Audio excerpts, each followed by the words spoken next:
Hi, everybody. Welcome to this outdoor English lesson. I'm all set up out here. We'll start in about 30 seconds. I'm just double checking the audio for a minute, hoping everything is working correctly. I think it is.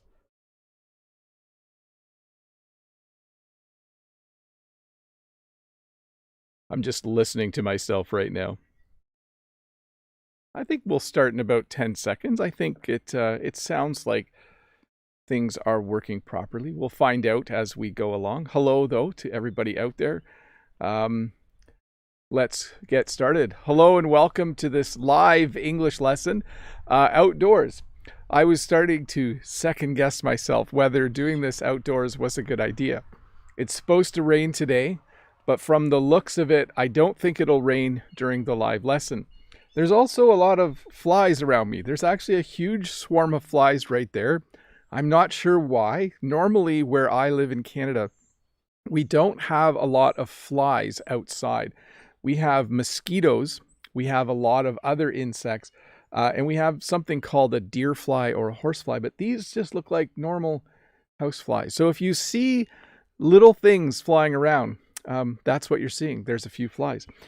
There's also a few ants crawling on my legs. So I was starting to think, why do I do these lessons outside? But then I remembered if I stop talking for a sec, you can probably hear the birds. Yeah, there's a nice bird right on top of me. And I feel like because I do live somewhere where it's nice to look at the river, I should share the view with all of you. Let me do an audio check for a minute. I was having a little bit of an audio problem earlier. Oh, I'm listening to the part where I'm not talking now.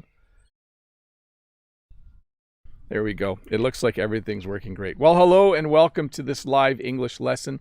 If you have a question during this lesson, please use the form that's in the description below to ask the question, or the form that Todd and Dave will share in the chat. Please do not use the chat to ask questions. I see people in the chat are asking questions already. Please don't. Please use the form to ask questions, and then I will put the question on the screen, and I will try my best to answer it. I do want to say hi to Maria C. and Viewtong TV. Julia Olise, Lolly is here. Dave and Todd, of course, are here to moderate the chat. I know Rod, the Brazilian English teacher, is here, as well as Brent from American English with this guy. Mohammed is here, and so many other regulars. Mode Ag, as I scroll back. Anna, I see Rocky Tran is here. I see Lynn Joanne. I'm just shouting out some names. I can't, of course, say everybody's names. I don't like to celebrate my own accomplishments, but I do want to say thank you to those of you who have congratulated me on 700,000 subscribers. If you're someone who clicked that red subscribe button way over there, or you clicked the red subscribe button below in the past, thank you for doing that. You have helped my channel grow, and you have helped this to become a successful place where I can teach people English and where people can learn some English. So thank you very much for doing that. And thank you for all of the kind words from you in text messages, in emails, and in the comments, and now in the chat. It's very nice of you to do that. So thank you very much. We should get started though, shouldn't we? I'm sure there are questions piling up. It looks like there are questions for sure. So let me get the first question on the screen here. Let's see here. Yeah, let's do this one. I should actually put the questions on the screen, shouldn't I? SL Lenka. Hi, SL Lenka. Hi, Bob. What's the difference between sleet and gropel? So I don't know the word gropel. It does not look familiar to me. Which one is correct? So we say sleet. Sleet is when rain is kind of freezing a little bit on the way down. So it's not quite freezing rain or snow, but it's not rain. It's just starting to become a little bit frozen. And then which one is correct? I've lain on the beach, or I've laid on the beach. Thank you. Well, the one we say the most often is I've laid on the beach. Like, oh, I laid on the beach too long and now I got a sunburn. The word lain sounds a little bit old to my ear. I don't think it's as common anymore, but it could be more correct. I haven't looked it up yet. Good question though. Let's see here. From M. Bilal, sir, how to describe foods which have heating or cooling effects on the body? Little correction there. Like egg has a heating effect or cucumber has a cooling effect. I don't know. We don't usually in English talk about that very much, but we will say things like this, like, oh, the spices in this chili are burning my mouth. My mouth is burning hot. Or, oh, this ice cream has given me brain freeze. Sometimes when you eat ice cream too fast, your brain hurts a little bit or your head hurts a little bit. Those are the two that I'm familiar with. But yeah, in terms of, sometimes when I eat a lot of protein, it does make me warm as my body digests it, like eggs and cheese and those kinds of things. Let's see here. Eduardo says, hi, Bob. Good morning. Hope you're doing well. What does it mean, hands down, and the ab guy? Thanks so much. Well, hands down means like for sure. Like he won that race hands down. It means that the person was way in front of the other people. Or I think that is the best example. He won that race hands down. Let's see here. Sorry, I was just distracted by the chat for a sec. Renat is saying, hello, Bob the Canadian. I'm Renat. You commented on one of my YouTube videos 2 years ago. I decided to quit, but got back to learn English now and have about 200 subs. Thank you for your help. Well, that's awesome, Renat. I do remember you, and I will look at your channel again. Very cool. So hands down means like for sure. Like he won the race hands down. That means that he was far in front of everyone else. The ab guy, though, I don't know what that means. But your abs are your stomach muscles. And if you know someone who's really fit, they might have a six-pack, which means they have really nice abs. You can see the muscles. And potentially you might call that person the ab guy. No one has ever called me the ab guy. just so you know. I've never been called the ab guy in my entire life. Let me get a little drink here. I think the flies are going to stay over there, so that's cool. Next question from Paul. Is it okay to say, how many of you are there? If I want to find out how many people have come, or is it how many are you? Better. No, I would say how many of you are there. If I was working at a restaurant and someone called and said, I'd like to reserve a table, I could say table for how many, or I could say how many of you are there, or how many of you will be coming. So definitely how many of you are there would be a question you would hear regularly for sure. Let's see here. Next question from Ruslan. Hello, the most wonderful teacher, Bob. Thanks, Ruslan. Bob, is there an idiom for the word insider to describe a really trustworthy person in a team or company? Best wishes, sir. Yeah, that's a good question. Yeah, I'm trying to think of a word to describe a really honest, hardworking person in your company. Yeah, I'm drawing a blank on that one. Let me think. You would probably say the person is rock solid. Like if you were to come to my work and say, what teacher would be the best teacher for me to work with? And I could say, oh, you should work with him. He's a rock solid teacher. He's awesome. He knows everything down pat. There we go, using the phrase down pat. So yeah, sorry, not giving you a good answer, Ruslan, but at least a partial answer. Hey, let me go to no display so you can appreciate the background while I check the audio one more time.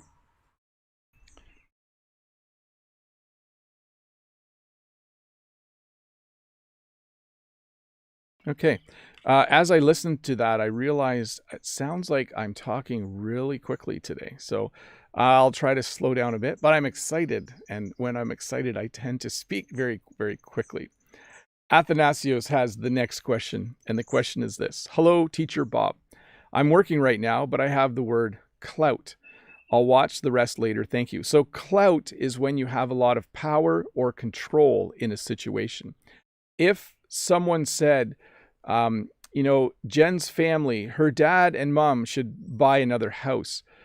You would want to talk to the kids who have the most clout, the kids who have the most influence over her parents making a decision. Sorry, I'm trying to explain something vaguely. Sometimes as people get older, you might want to convince them to sell their house and buy something smaller. And then sometimes the kids that have the most clout with their parents are the ones that people want to talk to the parent because they can help them make the decision. Let's see here. Natalia Illusion. What is the difference between the word objective and goal? They're pretty much the same. My objective for these lessons is to give people some answers to strange questions about English. My goals for these lessons are the same. My goals and objectives are the same. And then what is a silo? The example, break down silos. So a silo in the noun sense is a tall building on a farm used to store feed. So you've seen them in my videos before. I have 2 silos. But the term to break down silos, you can also say that when people talk about things, they stay in their silos. So they don't go outside of their silos. So in a workplace, you can have people who don't talk to other people in the workplace, and you want to break down the silos so they talk to each other. There's actually a book about that right now. Maybe you're reading that. Lucas says, hello, Bob. I'm Lucas from Brazil. Hi, Lucas. Bob, how can I keep myself motivated to learn languages and study for my exam and to get my scholarship to study astrophysics? Big hug. Well, I think the very thought that you might get a scholarship should be highly motivating. Knowing that you might have money given to you if you can speak more than one language and if you do really well in school should be highly motivating. I hope that's enough motivation. But actually, motivation is something that everyone, I think, really needs to figure out themselves. It's hard to know what will motivate someone else. But if I knew that if I studied hard, I would get a big scholarship, that would motivate me to study. Kate has the next question. Could you talk about weather in Canada? So today, it was supposed to rain. There was a 70% chance of rain today. But as you can see behind me, the sun is out now. So I'm glad I'm sitting in the shade. These flies are glad I'm in the shade as well, apparently. But as you can see I'm in the shade, and behind me you can see the sun on the ground. It is supposed to be 30 degrees Celsius today, which is abnormally warm for this time of year. But next week it's supposed to cool down again. And then in general, in the summer, we have days where it's 25 to 30 degrees Celsius. In the fall and spring, the weather's obviously milder, and we have real winter with real snow in the winter season. Let's see here. Akil says, I saw him blabbering. My son has a blabbermouth. Are these correct? They are correct. They mean someone who talks a lot, right? Or just talks about things maybe they shouldn't. But a blabbermouth, I haven't heard that word for a long time. I think it was popular when I was younger, but I haven't actually heard students at school use the word blabbermouth very often anymore. I think it's fallen out of use just a little bit. Hey, I do want to say hi to all the people in the chat. I do want to say hi to you. And if you are new here, don't forget there is a red subscribe button here that you can click if you want to subscribe to my channel. I do thank all of the 434 people who are here watching for being here. I think it's cool that you have some time to actually learn a few things about the English language. So thanks for popping by. I hope that I get to your question if you asked one. Let's see here. Mahesh, hello, Bob. What's the difference between exacerbate and exaggerate? When you exacerbate something, you make it worse. Let's look at the actual meaning. I have to remember how to spell it, even though it was just on my screen. Exacerbate, make a problem, a bad situation, or negative feeling worse. So sometimes 2 of my children will be fighting, and one of my other children will exacerbate the problem by trying to argue as well. So that's when you make something worse. And exaggerate is when you talk about something and you lie a little bit. So if you went, the classic example is this: if you went fishing and you caught a fish this big, and then when you tell your friend that you caught a fish, you say the fish was this big, you would then be exaggerating. There's always this running joke in English that fishermen always lie about the size of the fish or how many they caught. Mohammed, I want to say thanks a lot. You are a great human. Thank you, Mohammed. I'm sure you are an awesome person as well. I just try my best to do what I do. Thank you. I don't know what to say sometimes when people compliment me, but thank you very much for the compliment. Jacqueline, what's the difference between the verbs shop and buy? So when I go shopping, when I go to shop at a store, It's a general term meaning I'm going to different stores to look at things and maybe to buy some things. So if I said to Jen, do you want to go shopping later today? She could say, oh, I'd love to go shopping, but I'm busy this afternoon. So it's a general term to go to different stores to buy things. Buy is the act of giving money for an item, okay? So when you go to the store, you can buy a banana. I can shop for bananas. That means I might go to 1 or 2 stores to see what the price is, and then I'll buy the bananas at the store where they are cheaper or where they look better. Which reminds me, I have not thanked all of the banana producing countries in the world lately. As many of you know, I eat a banana every day. I love bananas. So if you live in a country that grows bananas and you export those bananas to Canada, thank you. I've probably eaten a banana from your country and it was probably delicious. Okay, let's get back there. Let's get back to the questions. I think I have the wrong screen up here. Here we go. Zulma. Hi, Teacher Bob. Could you please tell me if these sentences are correct? My dog trembles when it hears fireworks. Or 2, the soldier stiffens next to the door. Thanks. Yes. The first one definitely. Like Oscar sometimes trembles. He gets scared when we light off fireworks. I would probably say my dog trembles when you might say he or she. We do use gender pronouns for animals. So if you know your dog is male, you would say, my dog trembles when he hears fireworks. You can say it as well, but in North America in particular, we generally refer to our pets by their gender pronoun. Number 2, the soldier stiffens next to the door. You might say he froze next to the door, but stiffen, yeah, like if you mean he hears something and he just kind of goes like that, I would say stiffens. Yep, both of those work. Next question from Lise. Hi, Bob. Could you please explain this? To get the wrong end of the stick. Thank you in advance. Have a nice day. You can get the short stick. You can get the wrong end of the stick. You can get the short straw. There's a number of phrases in English that mean that you got the worst deal. Okay, so let's say my mom decided to bake some cookies and give them to all of her children. So let's say she bakes 20 cookies, and when she's giving them to everybody, she gives more to my brothers and sisters than me. So they all get 4 or 5 cookies, and I end up with 1. You would say that I got the short end of the stick or the wrong end of the stick. So it's whenever you get a bad deal, for sure. I'm just looking it up for a sec if you're wondering what I'm doing. Yeah, exactly. I'm just looking because I say the short end of the stick. And I think other people say wrong end of the stick. It's kind of regional sometimes.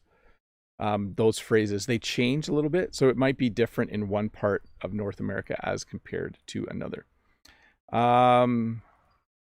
Next question from Judith. Can you pronounce pour over and pour over? Can these be interchangeable? No, they can't be interchangeable. So if I take this, your first one, to pour over, P-O-U-R, if I take this water and I do this, I would pour it over my hand. So that's the first use of pour. Your second use of pour, P-O-R-E, in our skin we have pores. And so we have small pores in our skin. When you sweat, that's where your sweat comes out of. But I have to check this for a sec. When you pour over something, yeah. So your second phrase is when you look at a book or you look at the instructions of something and you're concentrating on it really hard, you're going to pour over. I have to look that up though, because yeah, I think we often use the wrong spelling for pour over in English. I think we sometimes use the first one when we should use the second one. So it's a good question because even English speakers probably spell it wrong sometimes.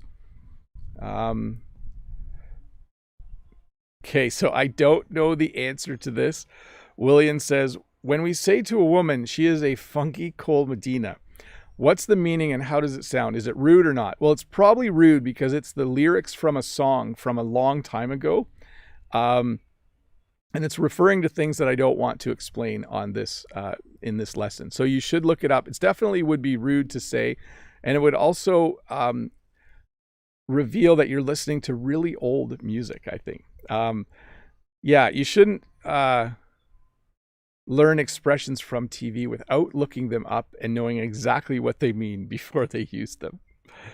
Before you use them. Let me get another drink here. Sir Hat has this question. Hi, teacher. I will study English for the academy. I am at A2 English level. How many hours a day do you think would be enough? I have a year. So the minimum you should study is 30 minutes a day, 5 days a week. If you are planning to increase your English a lot, you need to step it up to an hour and a half a day, 5 or 6 days a week. Within that hour and a half a day, you need to be reading, writing, listening, speaking. You will probably make the most progress if you hire a speaking partner that you can meet on Skype or Zoom or FaceTime. Yeah, if you have a year, I would shoot for an hour and a half a day if you really want to focus. Minimum 30 minutes a day, 5 days a week. But if you can do 2 hours a day, 6 days a week, that would be very, very helpful. I'm not sure how much time you have available to you. Let's see here. So I see a lot of people asking questions in the chat. Please be aware that I don't answer questions from the chat, okay? Please use the chat to have English conversations with each other. And if you have a question, please use the form to ask it. I just see a lot of questions there, and I don't have the ability to answer questions from the chat. There's just too many, and it becomes a little too distracting and too difficult. Daniel says, hi, Bob. Is the same thing to say in which course is she and which course is she in? Yeah, we would probably say which course is she in or which course is she taking. But if you say in which course is she, that's correct. It just sounds a little, yeah, it's totally correct. I just don't think we would say it that way. And then thanks, congratulations for 700,000. Well, thank you for the congratulations. That is nice of you. Let's see here. Rosa, hi, teacher Bob. Is it okay to say a monk said that acceptance is the key in life, or should I say was? You would say this. A monk said that acceptance is the key to life or in life. You can read it either way. And I would say it exactly like that. Acceptance is the key in life or the key to life or a good life, depending on what kind of life you want to define. Next question from Fox asking about words. I like Fox's questions. They always have a little, their name is always slightly different. In your lesson, there were new words for me. Eager, trivia, decent. I'm eager to get home. It is trivia about a show. I like to get to bed at a decent time. So this is about my recent lesson using the verb get 99 times in 7 minutes. I hope you liked that lesson. It was a little bit different. It was a lot of fun to make, but it's the lesson where it took me the longest to actually say all of the sentences. I had them mostly memorized, but it was challenging for sure. Yes, I'm eager to get home. That means I really want to get home fast. Trivia is any kind of show or game where they ask questions and then you have to guess the answer. So if the question was, what's the closest planet to Earth as you go towards the sun? And if you were to say Venus, you would be correct. If you said Mars, you would be wrong, because that's actually the other way. Andre Padron, hello, Mr. Bob. What's the meaning of have a chip on your shoulder? If you have a chip on your shoulder, it means that there's something from your past that you're still kind of annoyed or angry about, okay? If you had a brother growing up and your parents gave your brother everything and you never got anything, when you're older, you might have a chip on your shoulder. That means that you're still annoyed that your parents treated your brother better than they treated you. So not a very nice situation. But sometimes kids will grow up having a chip on their shoulder because of something that happened as they were growing up. Mohammed, my question is how to get fluency in English language in a short time. So here's the thing, Mohammed. I never promise people that you can get fluent quickly. Some people can get fluent very quickly. For some people, it takes a lot longer. All I can recommend is this. If you commit to studying English 5 days a week minimum, and for 30 minutes to an hour each week, and if you practice reading, writing, listening, and speaking, and if you find a speaking partner, you will make enormous progress. But, you know, the promise of fluency in 30 days or get fluent in 3 months, I have serious problems with teachers who promise that, because I feel like they're promising something that's really not possible. Unless you move to a country that speaks English and you take 9 or 10 hours of intensive English practice every day, it's very challenging to get fluent in a language quickly. And then tie that into Vedant's question to become a fluent speaker. Read, write, listen, speak every day. Get an English speaking partner. You might have to pay them, but that is one of the best ways to get fluent. Let's see here. This question from Natalia. Sir, please, why do we use distress instead of to stress? Thank you. So you mean to distress something? I don't know. Like, the only thing I'm familiar with is sometimes if someone builds something out of wood, they will distress the wood. So they'll like make the wood look old. That's the verb to distress. You can also be in distress, which means you need help, which isn't the verb form. But yeah, I'm not sure why, Natalia, because you could say you're stressing the wood as well. Interesting. I'll have to think about that one. Nirana says, hello, Teacher Bob. My question is there any difference between probably and maybe? Can they always be switched and mean the same thing? Have a good weekend. Most of the time. I'm thirsty right now, so I'll probably have a drink. I'm thirsty right now. Maybe I'll have a drink.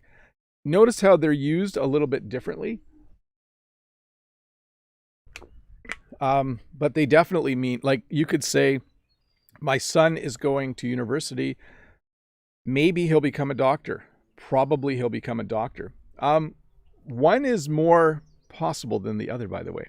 If I say he'll probably become a doctor, I think it's more likely. If I say maybe he'll become a doctor, I think we're still wondering about whether it will happen.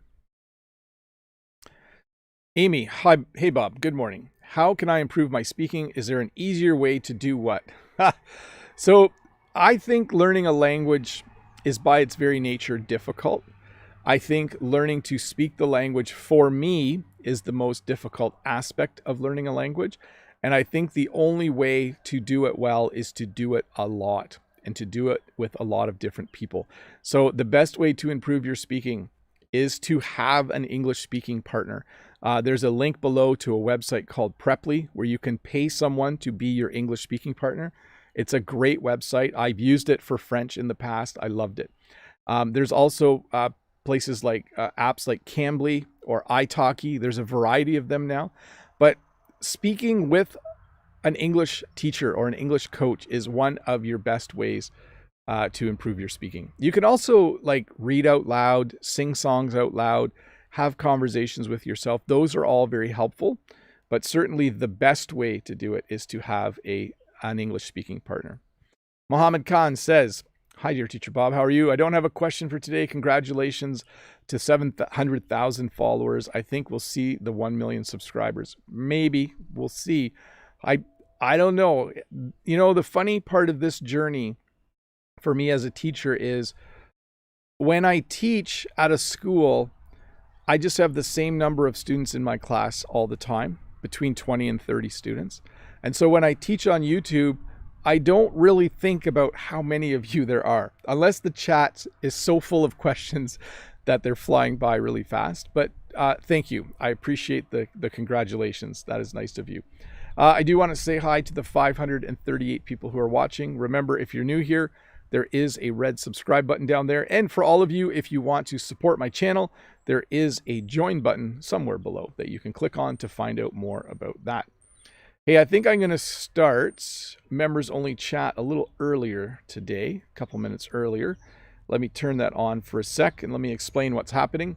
If you are, I wish I didn't get my second camera working. There are motorcycles going by now. You can kind of hear their music a little bit. Some motorcycles have really loud radios on them. Anyways, what was I saying? Members only chat mode. Thank you to those of you who are members. If you become a member by clicking the join button, you can ask questions directly in the chat. You get your name in green. You get a little crown by your name and other things. Let's see here. Rod says that he agrees with Maria C. Cool. That means they're having a conversation. Lolly Lolly says thank you to Judith. And I want to say both to Lolly Lolly and Judith, as people congratulate me on 700,000 subscribers, I feel like the two of you, Judith and Lolly Lolly, have been around a long time. So thank you for being long-time followers. I know many more of you have as well. But those two, I have answered comments from both of them many times and have seen them in the chat as well. Cool. Brent's asking Dave the Canadian, is it true that the more you spam the chat, the more quickly your question gets answered? We only had that once where someone didn't believe that the form was working, so we dug their question out. Let's see. Sita says, Mr. Bob, congrats. 700,000 is a great number. It is cool. It's kind of neat to see that number go up. I'm a little bit surprised sometimes with how many people there are in the world. I think it's hard to imagine how many people there are in the world, and that even though I have 700,000 subscribers, it's like this tiny fraction of the population of the world. Mirage says, I lost my way home or back home. You would probably say I got lost on the way home or I got lost on my way back home. Okay, so those are the two ways I would say it. Oh, I got lost on my way home. I got lost on the way home, or I got lost while going home. Yes, I'm giving too many examples now. Let's see here. Mode Eggs. Yes, thank you. This slows the chat for a bit. It was too fast even for me to watch it flying. Yes. Maria C says, we were saying that Dave and Todd should appear on a live stream with you. We would love to know them. Well, they're like secrets. No one knows who they are. No one has ever seen them. Will they appear on a live stream someday? I don't know. That's up to them. Definitely COVID would have to be over, but that's definitely up to them whether they ever wanted to do that or not. Maybe they're just robots. There was a theory a year ago that Dave and Todd were just bots that I built. They're not, by the way. They're real people. Let's see here. Brent says to Dave, good to know. I didn't realize my comment will go to members only. Great. Oops. Yeah, no problem, Brent.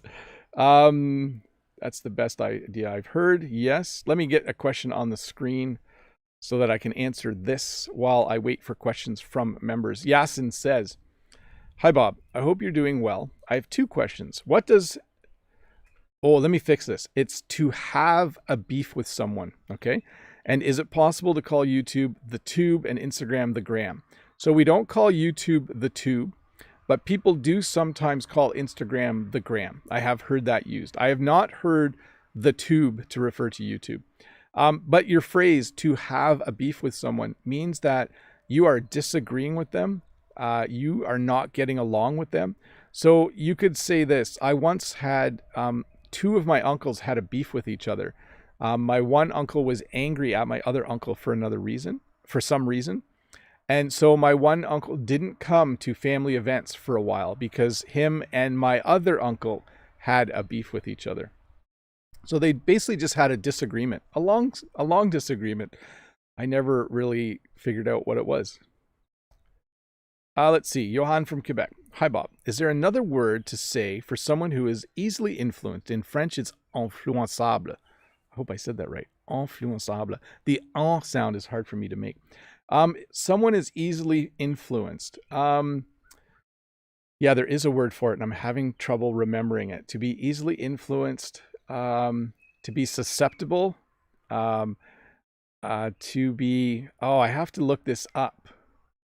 Word that means... Maybe Brent or Todd or Dave can shout it out in the chat.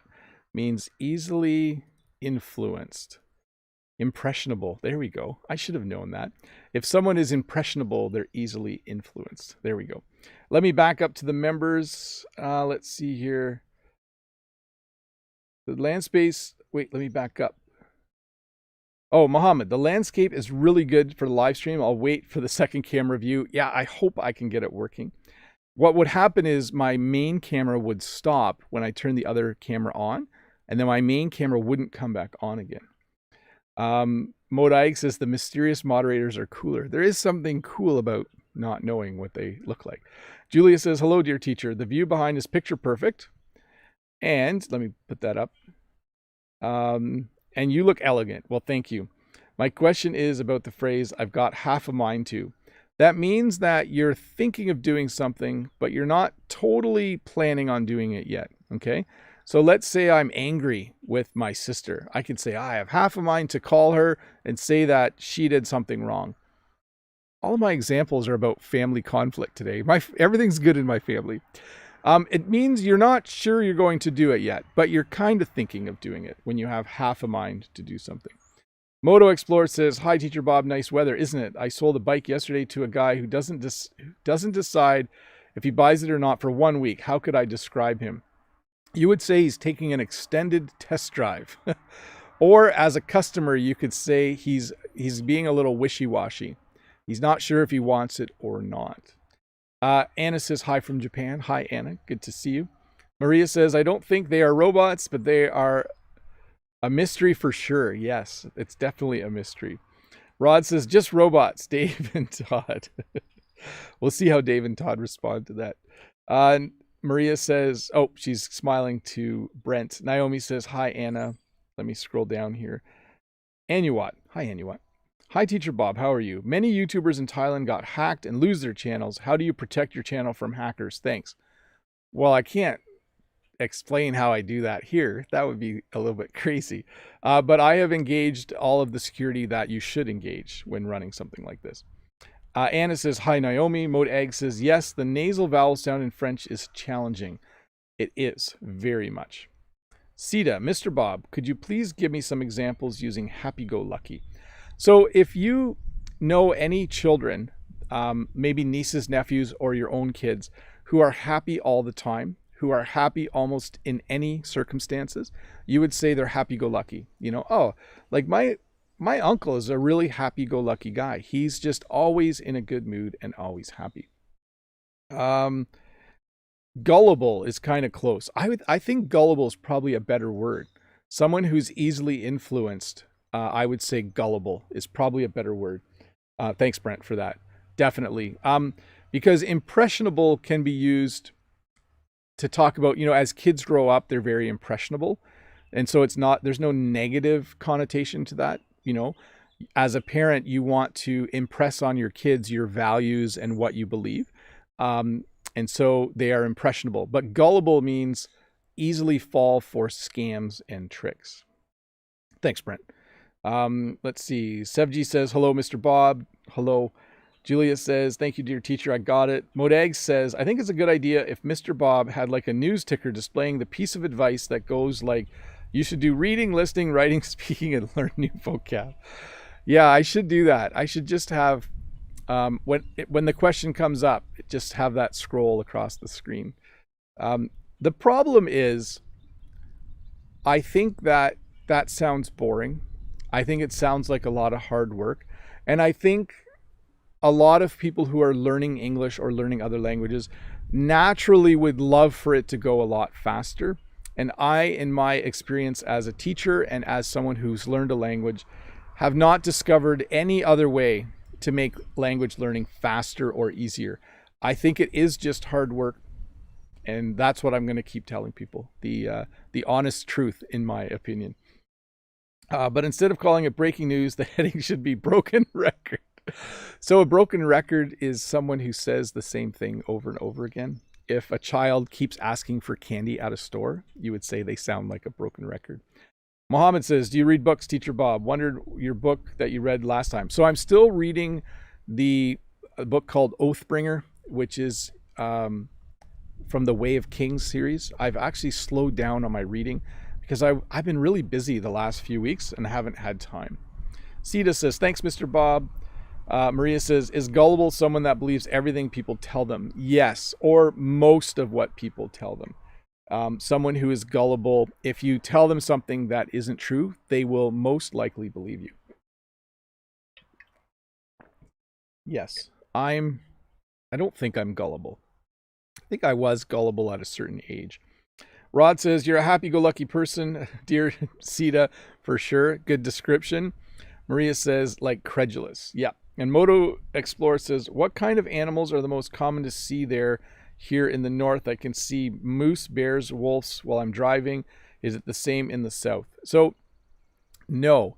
The most common wild animal you'll see here is probably a skunk.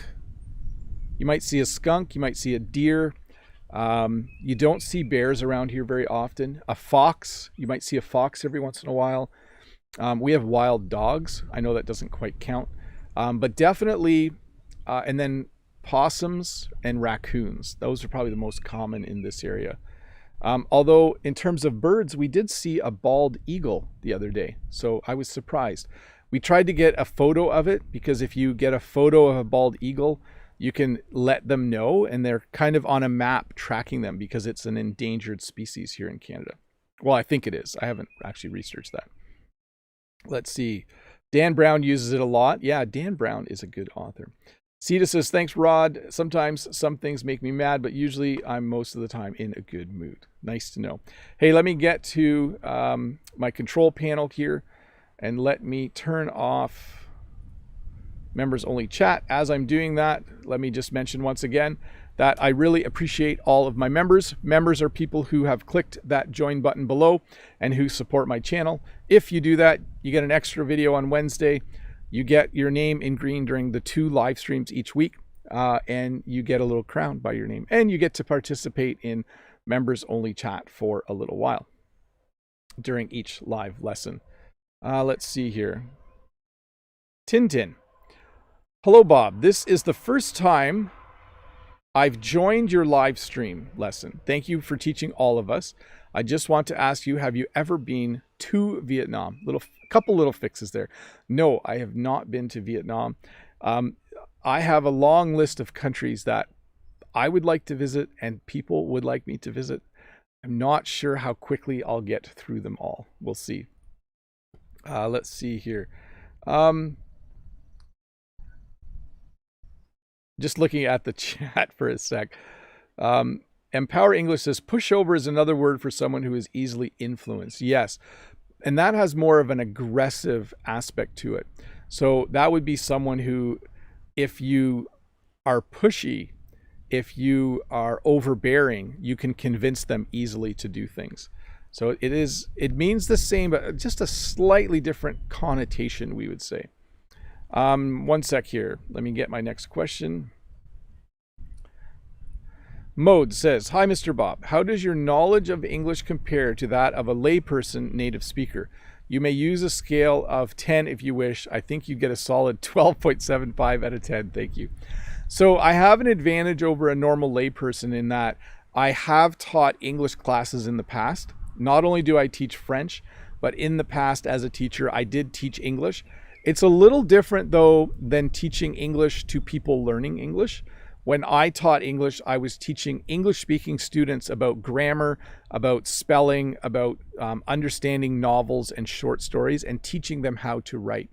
But the fact that I've actually taught grammar many times in the past, I think gives me a bit of an advantage. I would give myself a solid 9.2 out of 10. Mode. That would be my humble. I don't want to say anything higher. I don't want to get a big head.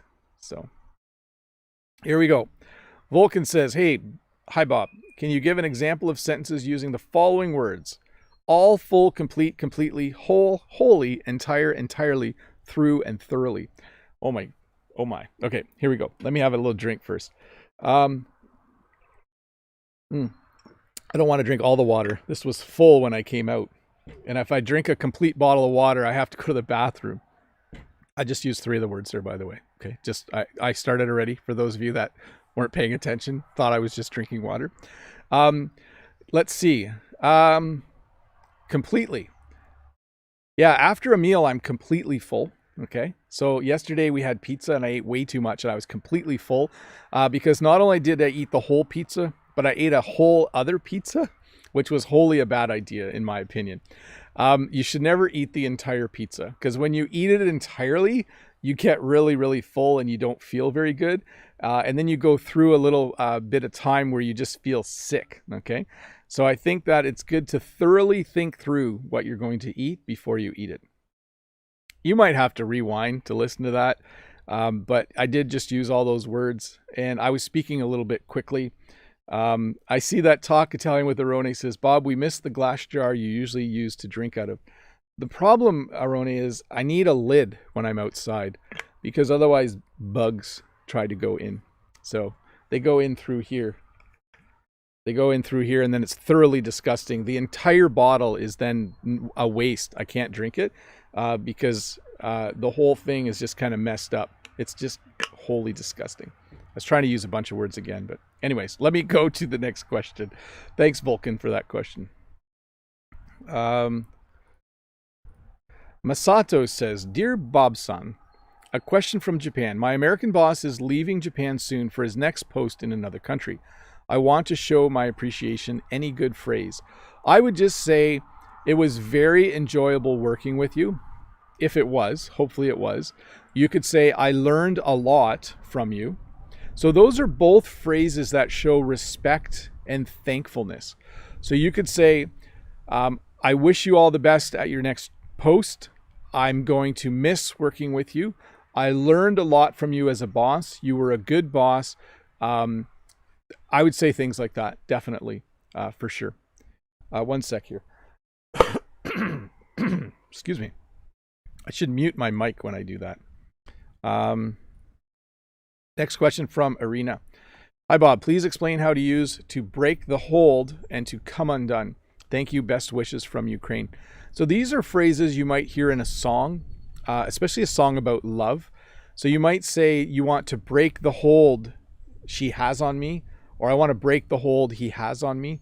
When two people are in love, they kind of have a hold on each other. And you might want to break the hold that someone has on you. So you might want to get far from them. When you come undone, it means you mentally and emotionally just aren't feeling good. You're sad. You're having trouble going to work. You're struggling mentally and emotionally with something very, very serious. Let's see here. Army Ant says, Hi, Bob. Concerning your lesson on Earth, the south magnetic pole is located near the north geographic pole of our planet. Yeah, I didn't realize the compass points north because the north side of the compass is pointing to the south magnetic pole. I have to research that more, Army Ant.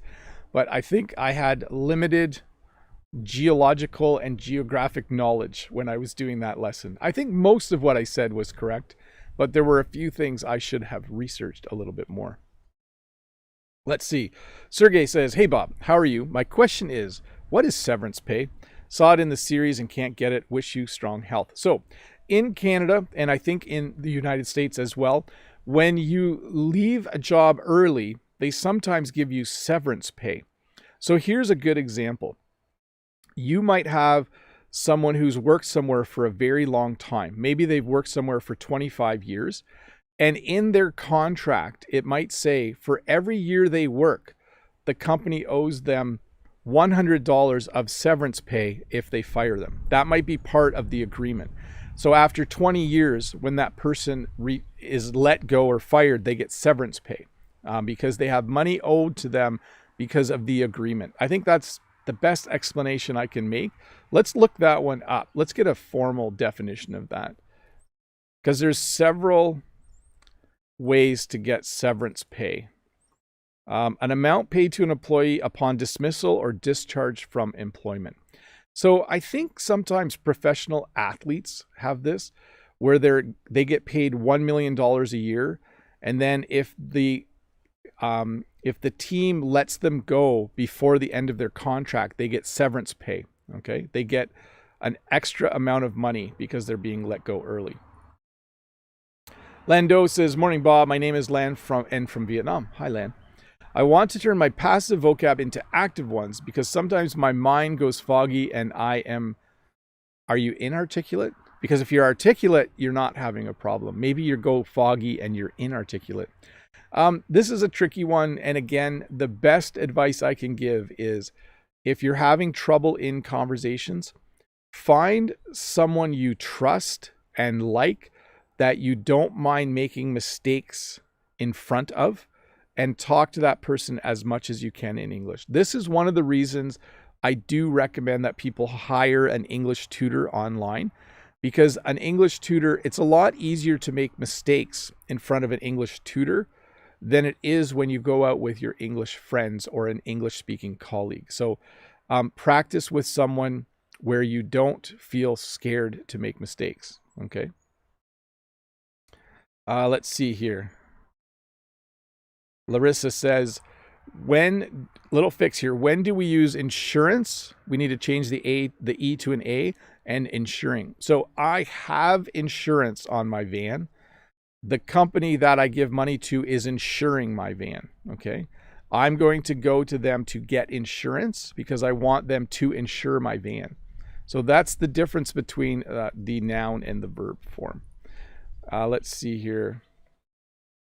Abdul, I want to learn English through listening. Is it possible?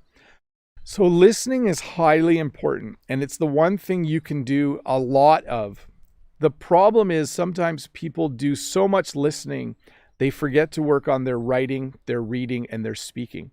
I do highly recommend that you listen to as much English as you possibly can. You'll hear me, I do sound like a broken record, say you need to read, write, listen, and speak, learn some new vocab, study a little bit of grammar. But you can totally max out on listening. You could listen to English 4 or 5 hours a day or more, because you can do it while you're cooking, while you're driving. You can do it when you're doing other things. But don't forget to still reserve some time for reading, writing, and speaking. It's very, very important. Super important. Clicking the wrong buttons here. Margot. Hi, Bob. How often do you use to hark back to? Are there synonyms to it? Thank you. So I don't use the phrase to hark back to very often. It's an older phrase. It's like when you talk about something from the past. I think we probably say in those days, like, oh, when I was younger, people didn't wear helmets when they rode bicycles because in those days it didn't matter. Instead of saying, when you hark back to earlier days, yeah, it's even awkward for me to try and use it. So when we talk about the past, we say years ago, or we say in those days, or back then, people didn't wear bicycle helmets. I think that came from yesterday's lesson. By the way, I did a lesson yesterday on danger. If you are interested in learning about things that are dangerous, I think I did a lesson on danger, but I think I was smiling and in a good mood sometimes. I don't like danger. Don't get me wrong. Let me get to the next question though. Sagar says, hi, Teacher Bob. What to say a time duration of 25 years like decade for 10 years? We don't. So we say 10 years from now, 20 years from now, in 25 years, 25 years from now, or we say 25 years ago or 10 years ago. We don't even use the word decade that often. I don't say, I might retire in a decade. It's rare for us to say that. It's totally correct. Okay. So I might retire in a decade. It just sounds a little bit odd. Totally correct, but sounds a bit odd. So we often say 30 years ago, 40 years ago, 20 years from now, in 10 years, in 20 years when you're looking forward. Let's see here. Pedro says, a pleasure to greet you. I love your job. How can I distinguish the pronunciation, for example, dog, with that of doc? Yeah, they do sound close, don't they? It's like can and can't, dog and doc. So doc is a short form for doctor or document. So I could say Oscar is a dog, and sometimes we take him to the dog doc. We call that a vet. We don't actually say dog doc, so don't say that to anyone. And I guess with dog and doc, I would just say use doctor and use document. Just don't use doc. But I guess you're probably talking about when you hear it, right? Sometimes it's just the context of the conversation you're in. Rodrigo. Hi, Rodrigo. Hi, Bob. Could you explain a little bit about notice, realize, discover, and figure out? Thank you so much. Well, I'll use each in a sentence. They're all very close to each other. You might notice that the sun isn't out anymore, okay? I just noticed there's dark clouds over there. So I did say there wasn't going to be any rain during this live stream, but I just noticed the sun is gone and I noticed there's dark clouds. It made me realize that maybe I shouldn't have said the weather was going to be nice for the whole live stream. By the way, I still think it's going to be nice. When you discover something or when you figure something out, it's very similar. You know, you could say my van wasn't working, my car wasn't working, and I discovered that it was out of gas, or I figured out it was just out of gas. So very similar. That happened to me once, by the way. I had a car that wasn't working, and then I eventually I figured out it was just out of gas. Lysandra says, hi, Bob. What do I do most to sound like a native speaker? Well, first of all, your goal isn't to sound like a native speaker. Your goal is to be understood and to speak as clearly as you possibly can using the right pronunciation in the sense that you are able to, okay? Everyone who learns a language is going to have an accent. If you learn a language as a young child, you can avoid this. But when you learn a language as an adult, you are going to have an accent. When I speak French, I have an accent. There's really not a lot I can do about it except to practice forming the words correctly and getting feedback from someone who can correct me. But you don't feel bad if you have an accent. Everyone who learns English as an adult will have an accent, and I honestly think accents are beautiful. When I hear someone speaking English with a Spanish accent, or someone speaking English with a Chinese accent, or speaking English with a little bit of a French accent, I just like it. It's the world we live in. Accents are cool. I should make a t-shirt that says that. Accents are cool. They are. Let's see here. I got to read this one before I put it on the screen. Okay, let me try to read this one. Rakib says, hi, Bob. I got a cut on my hand and it bled. We can't use bleed there. You could say it was bleeding or it bled. Bled only has one E. So while it was bleeding, I had a feeling on my hand. What do I call that feeling? I mean, how to tell someone about it. Thanks. Oh, that's an interesting one. I would say if I cut my hand and it was bleeding, I would probably say that it hurt. that would be how I would describe it. Or that I was in pain because I had a cut on my hand. Hopefully that helped. Next question from Ashwini. When I speak English, the time I forget verb and also to write English. So I think the challenge with when you try to write or speak is that you're trying to produce, you're trying to communicate. So when you read or listen, you're just passively having English come at you. But when you go to speak or write, you have to start to think more. So again, the best way to get better at it is to just practice. You need to practice a lot. Practice your writing, practice your speaking. Colleen, could you explain when we can use Adlib? Thanks. When you Adlib something, you do it off the top of your head. So let's say you go to a play. People have memorized the lines, okay? So they've memorized the lines and they are saying them from memory. But when they ad lib, it means they're making up what they're saying on the spot. They're just thinking of things to say. If you go and see improv, which is a form of comedy, they are often ad libbing. They're making things up on the spot. Ad lib. So I just want to make sure there isn't other meanings. Spoken word without previous preparation, yes. And then to speak or perform in public without preparing your words in advance. So there you go. Let me get to the next question. From Christian. Hi, Bob. What is the subject which you teach in school? Do you like your job? So currently I am teaching computers and I am teaching French right now. Last semester I taught business and French. I generally teach French and then 1 or 2 additional courses. I have in the past taught English, but I haven't actually taught English at school for a number of years. It's been a while, actually. which is okay because I have to teach Shakespeare. One of the plays that they read in English class is a Shakespeare play, and it's hard. Shakespeare is hard. It's getting a little windier out here. Hopefully it doesn't get too windy. Let's see here. Arda, what do you think about learning a language from movies? Do you find watching a movie is beneficial for learning a language? Thanks in advance. So movies are fun and movies are good for learning a language, but I actually think television shows are better. This is my personal opinion. A movie is something that you watch once, you kind of learn who the characters are, and then it's over. But a TV show, you can watch more than one episode.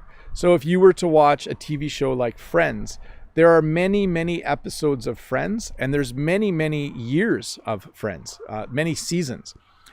So if you don't understand one of the speakers on that TV show, you have a lot of opportunity to learn to understand how they talk. With a movie, it's kind of an hour and a half and it's over. So it's not as easy to learn how every person in the movie is speaking. I just like TV series better. Also because I think it's easier for me to watch a TV series and then watch it again. It's harder to watch a movie twice, but I think repetition, by the way, repetition is kind of like the key to everything when learning a language, but it's also incredibly boring. So maybe I should start to tell, when people want to learn English fast, I should start to say the way to learn English fast is to read everything twice, watch everything twice, write everything twice, have the same conversation twice. I don't know if that exactly works, but I think you get my drift. You get my point. Hey folks, I'm going to wrap this up. This is the hour is up and I do have a lot of things to do today. I did want to mention a couple of things. I'm pretty sure Brent from American English with This Guy is going live in about 5 or 10 minutes on his channel. So if you are interested in another live stream, Brent, his channel is called American English with This Guy. Head over there. I think he's starting at 12:10. And Brent, I'm not able to pop in. I'm not sure if you're still here watching. I did get your email just right before I was starting this live stream, but hit me up next week and we'll arrange something for a later date. But anyways, thanks to Todd and Dave for being moderators and keeping the chat all on the up and up. Thanks to the over 600 people who watched this live lesson. Remember, it does take a while now, but this will have automatically generated subtitles in a few days. You can come back and watch small sections if you didn't understand what I said, and they're fairly accurate subtitles. Remember that my lesson from yesterday will be out in about 24 hours or a little more with subtitles, as well as it will be a shorter version, sometimes a little easier for those of you that like to watch something a second time. And I think I'm going to go. So thanks to everybody who was here. Saying bye to Rod, the Brazilian English teacher. By the way, Rod, it was fun to talk to you on Zoom this past week. Look forward to talking to you again. Bye to Maria C, to Sita, to Brent from American English with This Guy. I see Natalia Illusion is here. I know that Judith is here. Wanda is here. Let me scroll back. Mode Eggs, bye. Bye Sita, bye Julia Olise. Bye everybody. Someday I should make a list and I should read the list of all the people who I want to thank, because I usually forget somebody. Thanks Eduardo for hanging out. Thanks sorry, I'm getting names mixed up now. I should just go. Bye everybody. Have a great day. This was fun. I'll see you Tuesday with another new English lesson. Bye.